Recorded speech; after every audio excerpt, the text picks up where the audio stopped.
Self-lovers, do I have an episode for you today? Ooh, ooh, ooh, I do have an episode for you. Ooh, ooh, ooh, ooh. Okay, wow.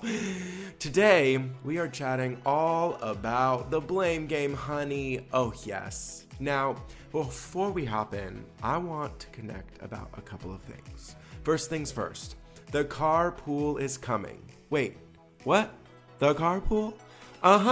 Next week is our 1-year anniversary of the Road to Self-Love, and I'm excited to bring you a brand new way to join me on the road. You can think of it like a Paul Fishman Patreon, if you will. So if you find that you are benefiting from these episodes and want more, then join me in the Road to Self-Love Carpool, where you will receive access to 4 additional episodes of the Road to Self-Love a month, recorded by yours truly in the car, plus you can snag inside access to live streaming episodes weeks before anyone else, and even receive VIP access to a brand new monthly workshop with me focused on self-love and personal development.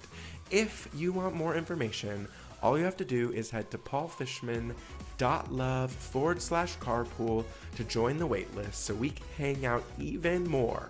That's Paul, fish like the things that swim in the sea, man like me.love/carpool. All right, let's hop into this week's episode of Self-Love in 7 minutes or less. Self-Love in 7, the blame game. Have you ever been so angry at someone because of something they did and how it affected you? You know, like when your best friend Becky told your crush Josh that you were super into him and he started ignoring you because he couldn't handle the pressure and then started dating Becky? I know, the nerve, Becky. Listen, I'd be pissed at Becky too, like real pissed. Now, before you start tearing through your middle school yearbook to cross out your bestie's face in all your photos together, I mean, there are a bunch since you were both co-chairs of the yearbook. Let's have a conversation about blame. You know, I am so mad at you that you did that to me. How could you do that to me, pointing all your fingers at another human who messed up and ruined your life mad at you? Same. Been there. Felt that. Big time. Okay, let's take a deep breath. Oh, a deep breath here. It's important to recognize something about this situation. I'm curious, how can we reframe the scenario and make it less heated and angry and blamey? Yes, that's a word, and yes, I will use it in a sentence. Blamey, the feeling of not taking responsibility. Becky, I'm sorry for being so blamey. I just am having a really hard time taking responsibility for what I can do differently in this situation. And I'm just so mad that Josh likes you and not me. Listen, when I go for it, I really go for it. Okay, so that sentence actually is taking us to the next level of how to stop playing the blame game and how to make magic happen. You ready?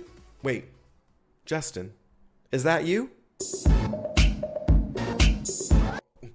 I'm taking ownership back. Yeah. Trying to understand how to cut slack. Yeah. These people pointing fingers to attack. Yeah. Instead of taking action as a matter of fact. Yeah. Come on. Take it to the cause. Come on now. Turn your fingers. Come on now. Back at yourself. Come on now. It's the only, come on now, way to do it. And if you're thoroughly confused, that was my attempt at rewriting Justin Timberlake's hit single, Sexy Back. Music video, not coming soon. But really, don't get all blamey. Maybe I'll do it for the carpool members. You never know. Anyway, here's how to truly deal with blame and heal through it. Ask yourself this question. What can I do differently going forward?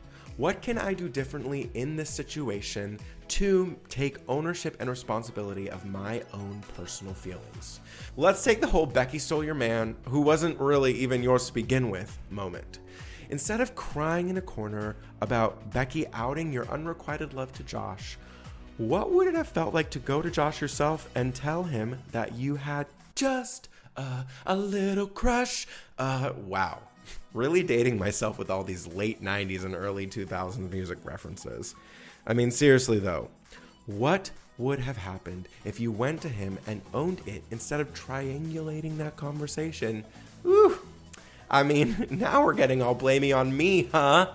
How dare you, Paul? How dare you push me to take ownership of my own life? How freaking dare you?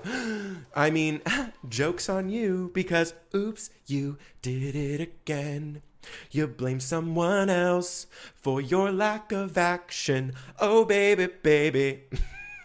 I honestly cannot with me right now, but I am not mad at it. Okay, friends, does this make sense? Sound off on Instagram with a screenshot of this episode, and don't forget to tag me at Paul Fishman.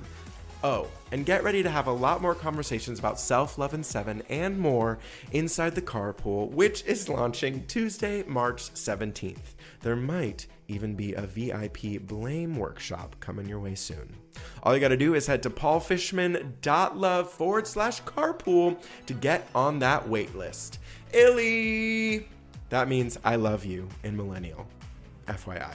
Psst. For your information.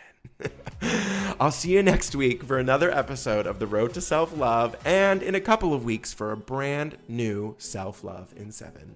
Bye!